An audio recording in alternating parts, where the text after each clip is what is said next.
Bapak, Ibu, saudaraku sekalian, ada satu hal yang paling prinsip dalam hidup.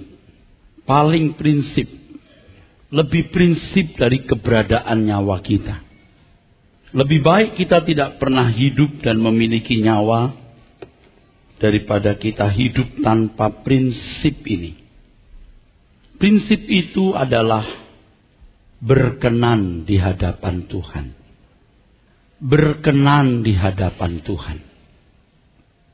Selama kita hidup di dunia ini, harus ada usaha yang serius. Kita harus benar-benar all out untuk pencapaian itu. Berkenan di hadapan Allah.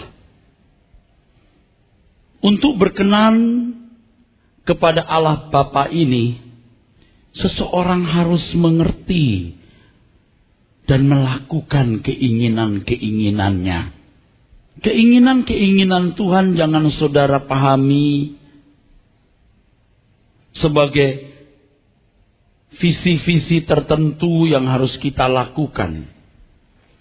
Itu urutan kesekian, saudaraku. Tetapi melakukan kehendak Tuhan atau melakukan apa yang diingini Tuhan, artinya di dalam menjalankan roda hidup sebagai manusia dengan segala tanggung jawabnya, di situ kita berusaha menemukan Tuhan. Menemukan Tuhan bukan di ruang doa, saudaraku. Bukan di ruang tertutup di kamar gelap di mana orang meditasi dan semedi atau bertapa. Tuhan adalah Tuhan yang dinamis. Dinamika hidup kita itulah sarana Tuhan memperkenalkan dirinya kepada kita. Dan sekaligus yang kedua, membentuk kita untuk menjadi umat yang layak masuk kerajaannya. Untuk mengerti kehendak Tuhan ini dan melakukan kehendak Tuhan ini, seseorang harus memasuki fase di mana kita selalu mempersoalkan apakah yang kita lakukan sesuai dengan keinginan Tuhan, sesuai dengan seleranya.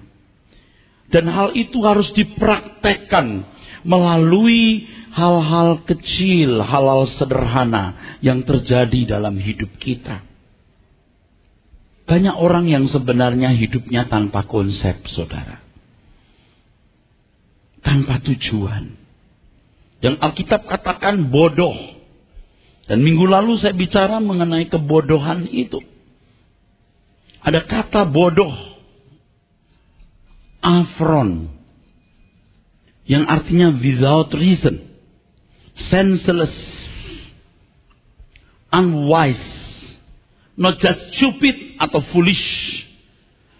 Tapi juga berarti acting rashly. Bertindak ceroboh. Dan orang seringkali berpikir bahwa tujuan hidup adalah melakukan kegiatan-kegiatan seperti yang dilakukan orang pada umumnya. Sekolah, kuliah, berkarir, menikah, memenuhi hidup dengan berbagai fasilitas, membesarkan anak, memilih menantu, ikut membesarkan cucu. Itu bukan tujuan hidup. Orang yang hidup dengan cara demikian itu orang yang hidup tanpa konsep. Kalau saya mengatakan demikian bukan berarti kita tidak boleh sekolah, kuliah, dan seterusnya tadi. Tetapi masalahnya adalah dalam seluruh kegiatan hidup yang kita lakukan, di tengah-tengah dinamika hidup itu, apakah kita berusaha menemukan Tuhan? Itu masalahnya. Tuhan tidak ditemukan di ruang doa atau di kamar gelap. Tapi di tengah-tengah dinamika hidup, seseorang menemukan Tuhan dan sekaligus dipersiapkan Tuhan menjadi umat yang layak bagi Dia. Jadi sebenarnya masalahnya bukan terletak Anda kerja di mana, Anda punya profesi apa, apakah dokter, dosen, pedagang, atau pendeta. Oh, bukan itu masalahnya. Anda menikah atau tidak, Anda punya anak berapa atau mandul. Masalahnya bukan di situ. Apakah di tengah-tengah kegiatan hidup, di tengah-tengah dinamika hidup yang Anda miliki, Anda berusaha menemukan Tuhan di situ, dan saudara dibentuk Tuhan untuk menjadi umat yang layak bagi Dia. Makanya kan yang pertama, saudaraku sekalian, orang harus dicerdaskan untuk bisa membaca semua peristiwa hidup. Dari apa yang dialami dan apa yang didengar, saudaraku. Kebenaran-kebenaran yang kita pelajari itu seperti seorang membaca huruf. Lalu perpustakaannya adalah hidup kita setiap hari. Itulah perpustakaan kehidupan yang kaya dengan banyak kebenaran. Jadi kita belajar kebenaran di gereja, kita dicerdaskan untuk mengerti kehendak Tuhan. Dan kita menerapkan itu dalam hidup setiap hari, dan lewat dinamika hidup itulah kita menemukan Tuhan dan dibentuk menjadi umat yang layak bagi Dia. Orang harus serius meneliti diri. Oleh sebab itu, saudaraku, dari hal-hal kecil yang selama ini lolos dari pengamatan kita, lolos dari evaluasi kita, kita harus mulai periksa. Dengan melakukan hal ini, aku menyenangkan Tuhan atau mendukakannya. Bukan hanya melanggar hukum, Mbak. Merugikan sesama enggak? Melukai orang lain enggak? Kalau hanya itu standarnya, orang-orang di luar gereja pun memiliki kesantunan yang tinggi, yang kadang lebih baik dari orang Kristen. Bukan sekedar yang kulakukan melanggar hukum, tidak. Melukai sesama enggak? Merugikan orang lain enggak? Bukan hanya itu. Tetapi apakah yang kulakukan ini menyenangkan Tuhan atau tidak? Kalau dulu, saudara, sebelum sungguh-sungguh mau menjadi anak Tuhan yang baik, tidak mempersoalkan sama sekali hal ini. Sebab standar kebenaran yang dibangun hanyalah standar moral secara umum, yang mudah dikenali. Asalkan tidak melakukan sesuatu yang melanggar hukum, tidak merugikan sesama, tidak melukai orang lain, jalan saja.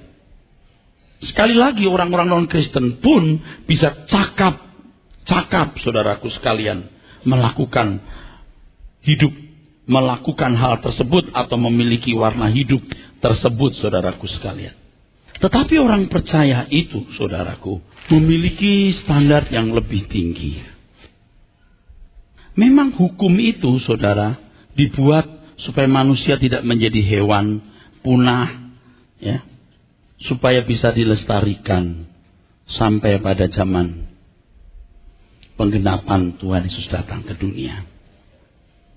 Orang dipagari dengan hukum, saudara. Orang tidak bisa sewenang-wenang ambil barang orang, ambil istri orang, suami orang, membunuh, dan lain sebagainya.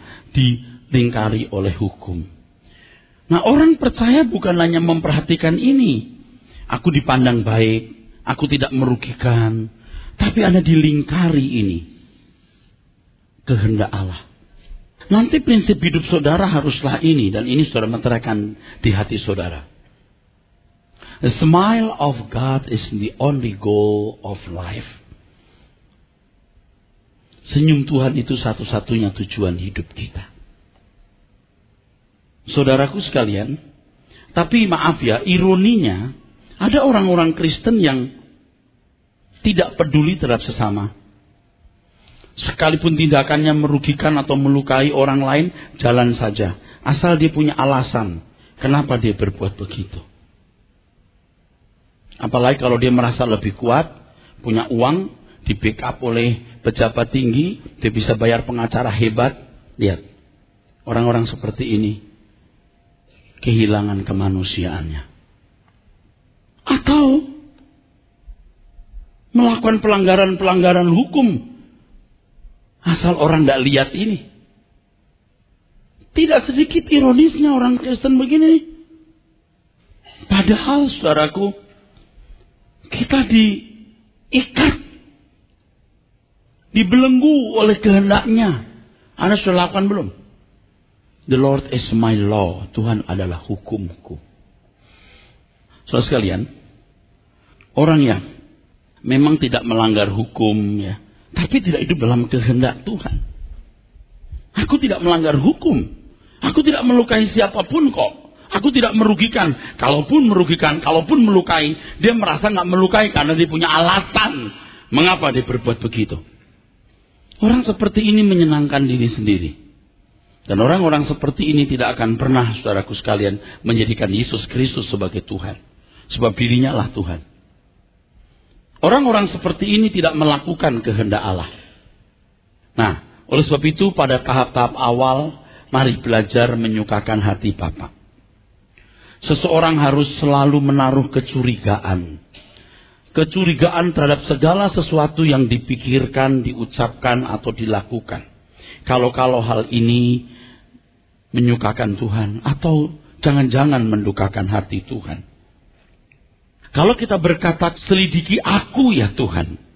Jangan harap secara otomatis, saudaraku, kita bisa mengenali diri kita seperti Tuhan mengenali kita. Jangan kita berpikir secara otomatis, saudaraku, kita bisa menemukan nilai hidup kita di mata Tuhan.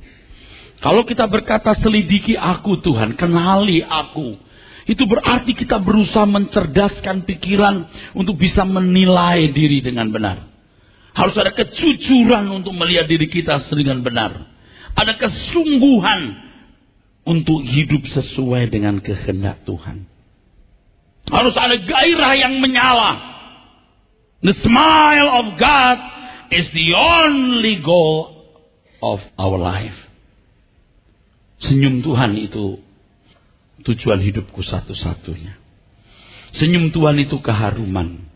Dan aku tidak bisa hidup tanpa keharumannya. Dan sebenarnya inilah yang disebut sebagai pelayanan, saudara. Pelayanan jangan hanya dipahami sekedar menjadi aktivis gereja. Pelayanan jangan dipahami sekedar menjadi pendeta. Ini penyesatan.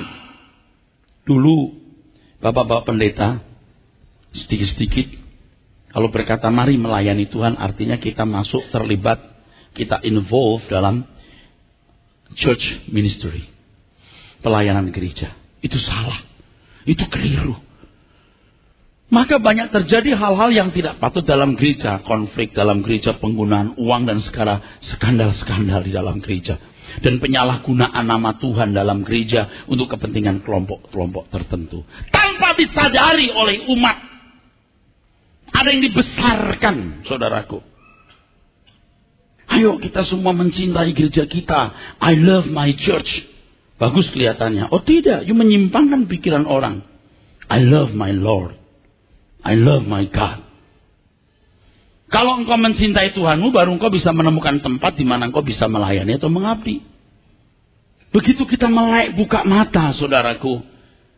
Disitulah kita mulai belajar. Memberikan upeti kepada Tuhan. Persembahan yang berbau harum.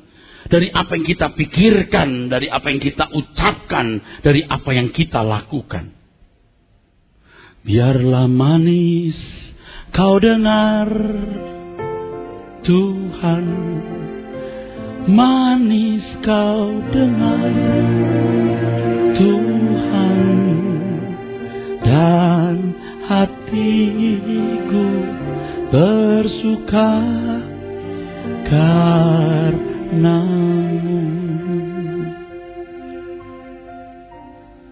Inilah sebenarnya yang disebut memuliakan Tuhan. Baik kau makan atau minum atau melakukan sesuatu yang lain, lakukan semua untuk kemuliaan Allah. 1 Korintus 10 ayat 31. Coba dibaca. 1 Korintus 10 ayat 31. Aku menjawab, jika engkau makan atau jika engkau minum, atau jika engkau melakukan sesuatu yang lain, lakukanlah semuanya itu untuk kemuliaan Allah. Bagaimana menerjemahkan ayat ini dalam hidup? Baik kamu makan atau minum atau melakukan sesuatu yang lain, lakukan semua itu untuk kemuliaan Allah. Coba bagaimana kita menerjemahkan ayat itu? Bukan tidak boleh sekolah, kuliah, karir. Oh harus. Itu bagian dari panggilan memaksimalkan semua potensi yang kita miliki. Tapi dalam kegiatan itu kita menemukan dinamika Allah yang hadir dalam dinamika hidup kita. Itu hebat sekali. Orang mesti serius. Apakah yang kupikirkan ini, apakah yang kulakukan ini sesuai dengan kehendak Tuhan? Memuliakan Tuhan artinya menganggap dan memperlakukan seseorang sebagai mulia atau terhormat. Saya pernah punya satu sopir, saudara. Sopir ini cukup berani, saudara ya. Mobil saya disenggol satu motor yang mengendarai bapak-bapak. Dia turun dari mobil, dipukul itu bapak-bapak itu. Bukan sekali, dua palanya, saudara. Wah, dia begitu duduk, saudara. Saya tempeleng dia juga. Nah, kamu tidak menghormati saya. Itu dulu, waktu masih muda. Saya tempeleng dia dengan satu kalimat. Kamu tidak menghormati saya. Saya pecat dia. Kamu tidak menghormati saya. Bagaimana cara kita menghormati Tuhan, saudaraku? Bukan hanya tidak melanggar hukum. Kita minta ampun bukan hanya pada waktu kita melanggar hal-hal yang nyata-nyata bertentangan dengan norma masyarakat. Tapi ketika kita melakukan sesuatu yang tidak sesuai dengan kehendak Allah. Bapak Presiden kalau ada di sini, kita menganggap dan memperlakukan beliau terhormat. Kalau kita bicara dengan seorang pejabat tinggi atau orang yang lebih terhormat dari kita, biar dia di rumah kita, itu jadi teritorialnya. Jadi daerahnya. Kita jaga sikap, jaga perbuatan, jaga perkataan. Betul. Biar dia masuk rumah kita, itu rumah kita kayak milik dia loh. Tapi kalau ngomong sama bawahan, sopir, pembantu, atau orang rendahan, ini teritorialku. Kita sembarangan. Dan kalau kita mengerti perasaan Tuhan, ini masalahnya bukan aku dengan dia, tapi juga aku dengan Tuhan semesta alam.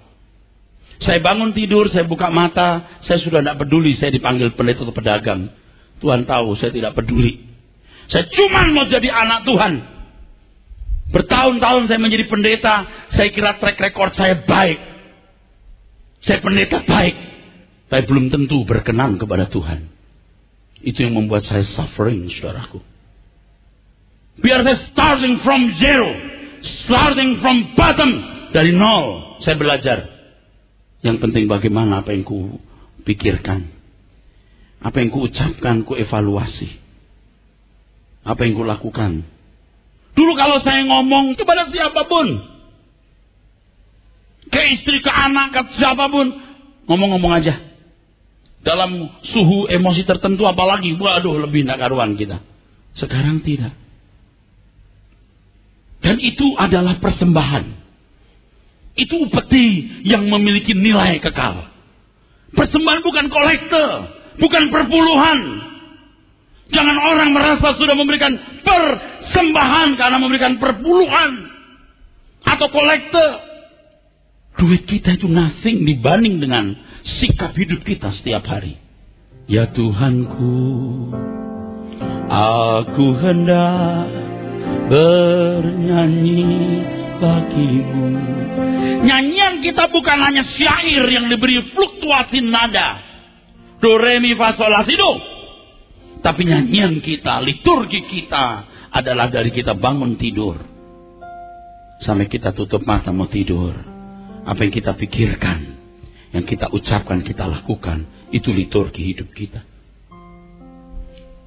Ya Allahku, aku hendak bermazmur bagimu selagi ku ada. Bermazmur itu artinya memberikan kesaksian tentang pengalaman hidup kita dengan Tuhan. Nah sekarang kalau kita di gereja kita berkata Allah perlindunganku, aku bersuka karena Dia. Then sing my soul, my Savior God, to Thee how great Thou art. Tapi kita nggak mengalami. Itu kalau dalam bahasa Yunaninya hipokrites, hipokrit, munafik. Hipokrites artinya orang yang memainkan peranan. Jadi kalau panggilan sehari-harinya Joko, nanti di panggung namanya Gatot Kaca. Dalam bahasa Aramnya Hanefa, yang artinya curang. Curang. Bohong. Anda tidak bisa mengagungkan dan mengagumi keindahan Danau Toba tanpa pernah ada di danau itu. Kaulah Tuhanku, Kaulah Rajaku. Bagaimana memperlakukan Tuhan everyday? Kau yang termulia di bumi dan di surga. Khotbah ini kalau Anda turuti, tidak ringan. Ini berat untuk dilakukan, tapi Anda tidak rugi. Jangan main-main. Kalau Anda tidak lakukan hal ini, awas. Awas. You binasa. Bukan saya ngancam, you binasa. Saudara diberi privilege, hak istimewa untuk belajar mengenal Tuhan, pertajam dengan kebenaran, jujur dengan diri sendiri, dan bergairah untuk bisa melakukan kehendak Tuhan. Tadi sudah saya katakan tahap-tahap awal mulai mencurigai setiap pikiran yang muncul, setiap ide yang muncul, setiap keinginan yang muncul. Evaluasi setiap kata yang kita mau ucapkan, pantas enggak, canda-canda kita, apalagi kelakuan dan perbuatan kita. Kalau Anda hari ini berpenampilan menarik, Anda cantik, Anda ganteng, Anda kaya, Anda terhormat, you are nothing. Anda itu jangan sombong, you nggak ada apa-apanya. You kalau terbujur kaku, you nggak ada nilainya. Tapi orang yang melakukan kehendak Allah luar biasa. Ibarat bunga mawar, engkau ditanam Tuhan di taman fana dunia ini. Dan kalau engkau wangi di mata Tuhan hari ini, engkau akan dipetik dan ditanam Tuhan di taman abadinya. Dan saya punya tugas untuk menyampaikan kebenaran ini.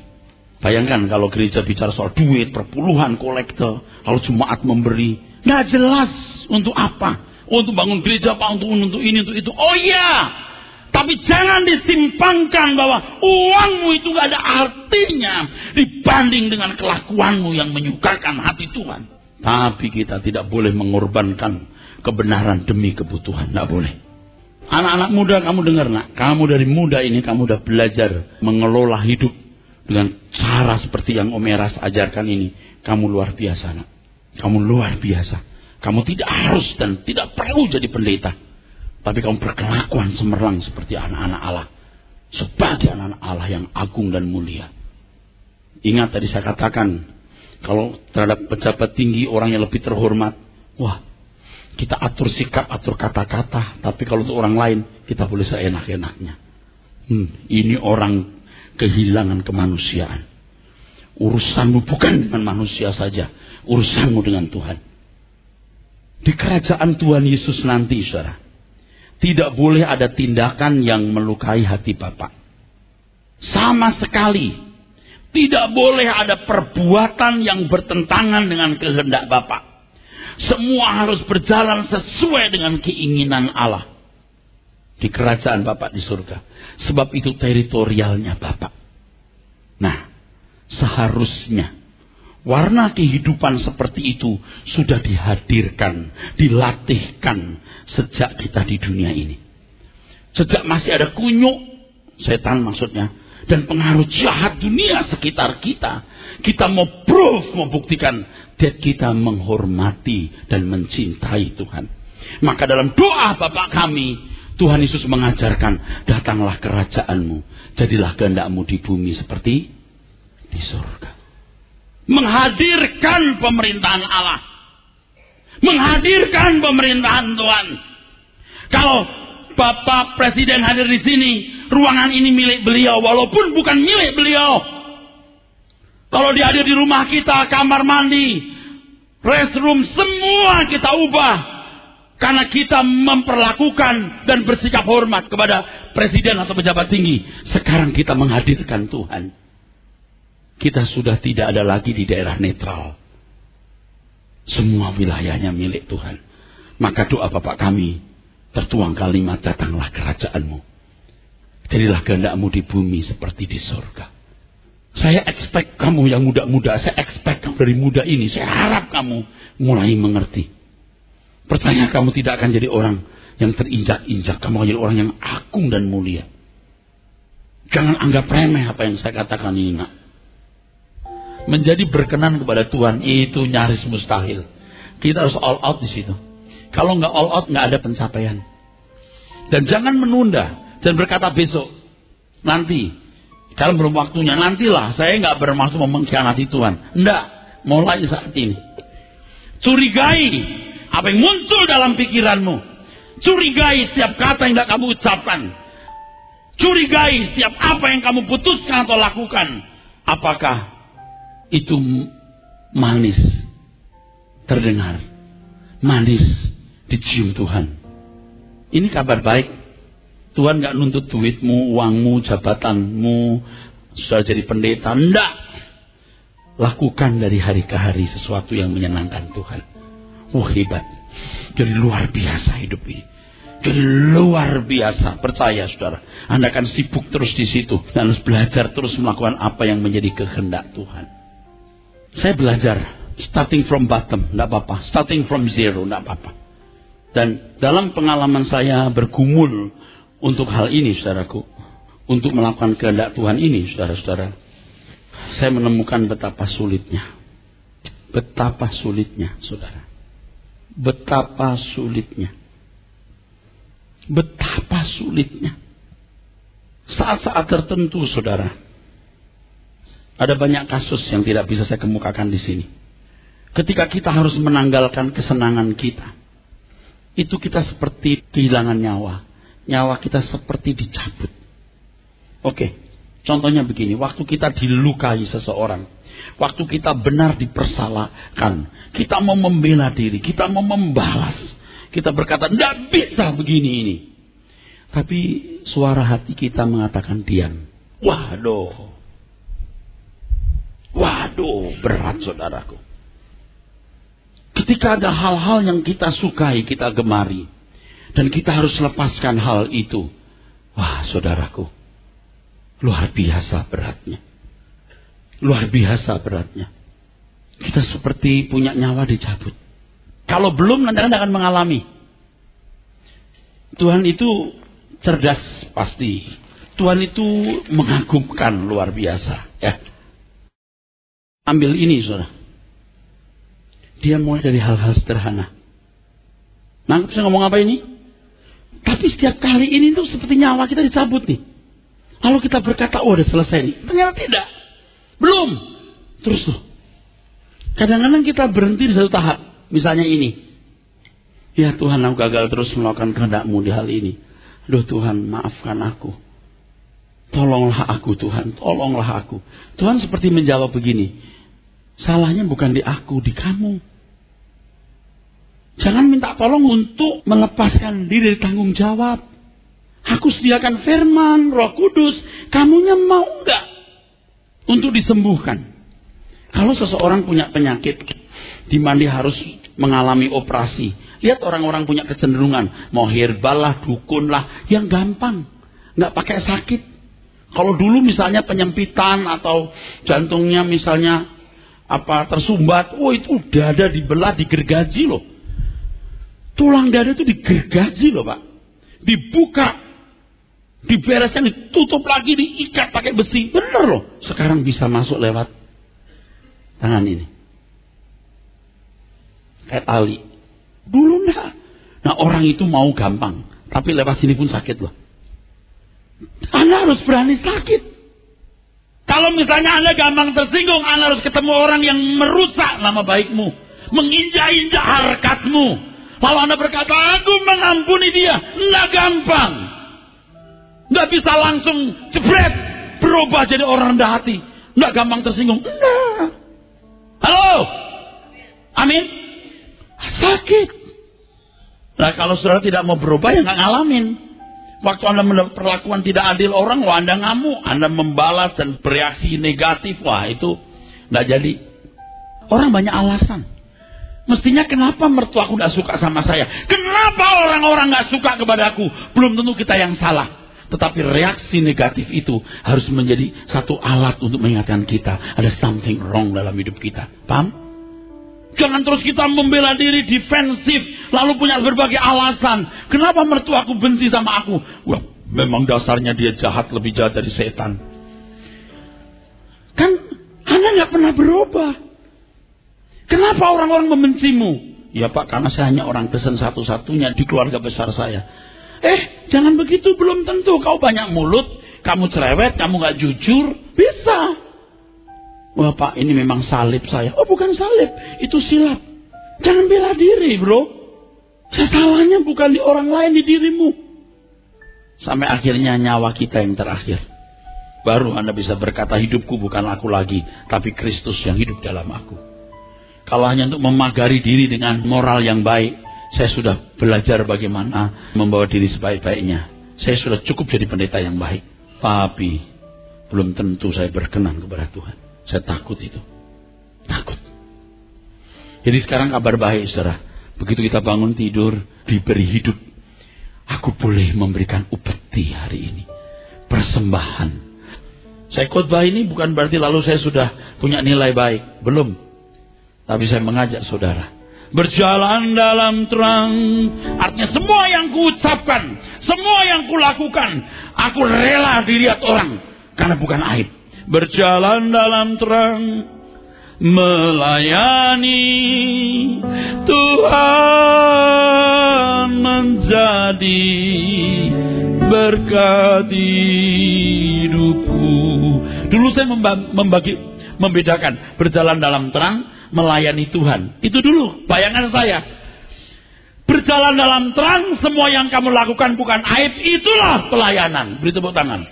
Itulah the real ministry. Berjalan dalam terang, melayani Yesus menjadi berkat hidupku. Biar orang pandang kita konyol. Biar. I want to start from bottom. Biar. Saya nggak peduli orang panggil saya pendeta atau bukan, pedagang atau pendeta, tidak masalah. Tapi saya mau berkenan di hadapan Tuhan. Anda bisa ngerti maksud saya? Anda mau berubah? Saya mau tanya, Anda mau berubah? Ayo kita berubah, saudaraku. Selagi ada kesempatan. Nah, disinilah sebenarnya yang disebut perhentian itu. Seseorang menemukan perhentian ketika dia menemukan goal. Dia tidak berhenti kuliah, dia tidak berhenti studi, tidak berhenti berkarir, tidak berhenti menikah atau punya anak. Dia tidak berhenti, tapi menjadikan itu sarana, dinamika untuk menemukan Tuhan dan belajar menjadi umat yang menyenangkan hati Tuhan. Tujuanku bukan lulus sekolah, punya istri, punya anak, bukan. Itu bukan tujuan. Tujuanku adalah menyukakan Tuhan, dan itu menjadi sarananya. Wah, ini tidak gampang, saudara. Tapi bisa kalau kita mau. Itu perhentian kita. Jadi sebelum kita di kerajaan surga, kita sudah mulai hari ini menghadirkan kerajaan Allah. Baik aku makan atau minum, atau melakukan sesuatu, aku melakukan semua itu untuk kemuliaan Allah. Baca bro, 2 Kor 5 ayat 9. Sebab itu juga kami berusaha. Baik kami diam di dalam tubuh ini. Kami diam dalam tubuh ini, artinya waktu aku masih hidup di dunia. Terus? Maupun kami diam di luarnya. Supaya kami berkenan kepadanya. Saya expect anak-anak muda, saya harap saudara-saudara sekalian menangkap pesan ini. Dan belajar sejak dini. Jangan sombong. Begitu you bangun tidur, pikirkan bagaimana menyenangkan Tuhan. Pasti Anda menyenangkan orang tua. Pasti Anda bertanggung jawab sebagai mahasiswa, sebagai pelajar. Pasti Anda bertanggung jawab dalam rumah tangga. Pasti. Pelabuhanmu adalah ini. Bagaimana Anda menyenangkan Tuhan. Inilah pelabuhan saudara. Finish. Kalau berkata finish itu bukan lalu kita jadi malas bekerja dan lain-lain. Enggak. Di situ saudara sungguh-sungguh mengisi hari hidup saudara untuk melakukan kehendak Tuhan. Hidup Anda akan berubah. Itu indah sekali. Oleh sebab itu saudaraku sekalian, mindsetnya harus dirubah. Pola berpikirnya harus dirubah. Apa sih Kristen itu? Apa sih kekristenan itu? Gak ada lain kecuali ini. Melakukan kehendak Tuhan. Menjadi manusia yang punya kepekaan, punya insting, punya naluri. Mengerti kehendak Tuhan dan melakukannya. menjadi manusia-manusia yang agung, yang unggul, bahkan dalam banyak hal unggul.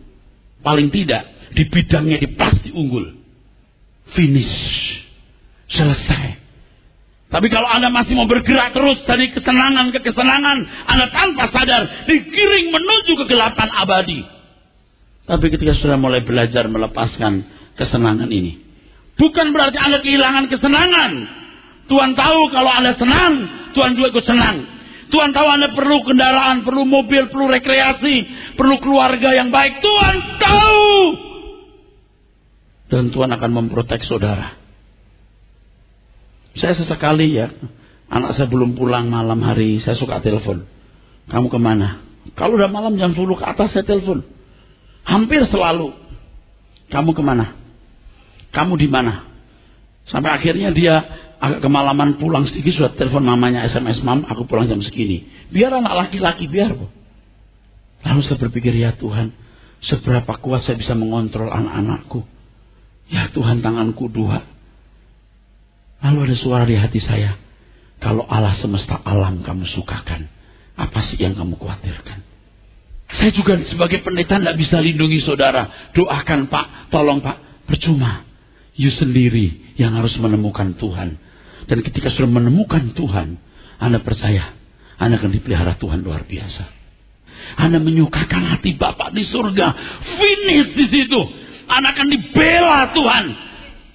Luar biasa. Anak-anakmu yang mau dari kecil, kamu tahu bahwa kalau kita menyenangkan Bapa di surga, anak-anak kita akan terpelihara, akan dijagai Tuhan. Kita meninggal kapan saja bisa, tetapi Tuhan semesta alam akan mengasihi orang yang kita kasihi. Pencapaian prestasi ini harus kita lakukan. Jangan hitungan sama Tuhan, saudaraku. Sampai ku tua nanti, sampai di surga nanti, selalu untukmu. Ngerti gak itu bahasa luar biasa sulitnya? Selalu untukmu. In everything I do for my beloved God. Everything I do for the Lord. Amin, saudara. Yuk punyai pengalaman yang sangat spesifik dan khusus masing-masing dengan Tuhan. Dan ketika kita keluar dari ruangan ini, segala pengalaman hidup itu mengandung kehadiran Tuhan, di mana Tuhan mau memperkenalkan dirinya kepada kita dan membentuk kita jadi anak-anak Tuhan yang berkenan. Kalau dinamikanya, saudaraku, itu makin tinggi, biasanya pengenalannya makin dalam.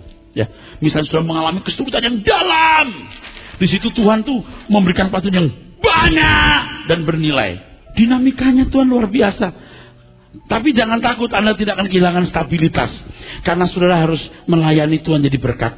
Anda nggak boleh goyang terus, ekonominya digoyang terus, kesehatannya digoyang terus. Ya kapan kita stabil menjadi berkat? Tidak akan. Tuhan akan buat saudaraku stabil.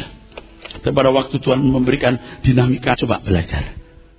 Oh, luar biasa. Dan semua orang pasti mengalami dinamika ini. Sampai saatnya Tuhan tidak perlu berdinamika seperti ini, karena Anda dianggap sudah pantas untuk mengajar orang lain. Amin.